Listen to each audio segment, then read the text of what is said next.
ख़बर शेयर कयूं पिया घारो मां माई टीवी न्यूज़ जे रिपोर्टर दोदोमल महेश्वरी जी ख़बर मूजिबि घारो टाउन ऐं आसपास बरसात ऐं तेज़ तूफ़ानी हवाउनि तबाही मचाए छॾी। हिक पासे बरसात सबबि जाबलू पाणी शहर में दाख़िल थियण लॻो।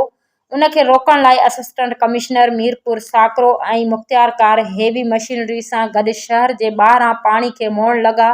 ॿिए पासे टाउन कमेटी चेयरमैन जाम एहसान जोखियो पिणु पंहिंजी टीम सां गॾु शहर मां पाणी नेकाल में मसरूफ़ रहिया। लगातार 4 ॾींहं बरसात जे वसकारे सबबि पाणी टाउन कमेटी घारो जे office, assistant commissioner office, rural health centre, high school boys ऐं गर्ल्स खां अलावा शहर जे केतिरनि ई पाड़नि जिन में मीरबहार महला, ख़ासकेली महला, न्याज़ कॉलोनी, बैराज ऑफिस, नई आबादी समेत चांडिया पाड़ो पाणी हेठि रहिया।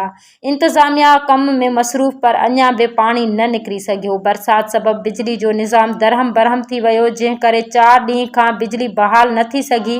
तेज़ हवाउनि करे ग़रीब माण्हुनि जे घरनि जूं कचियूं छितूं ऐं छापड़ा उॾामी विया। घारे शहर जे आसपास ॻोठनि में फसल खे तमामु घणो नुक़सानु थियो आहे।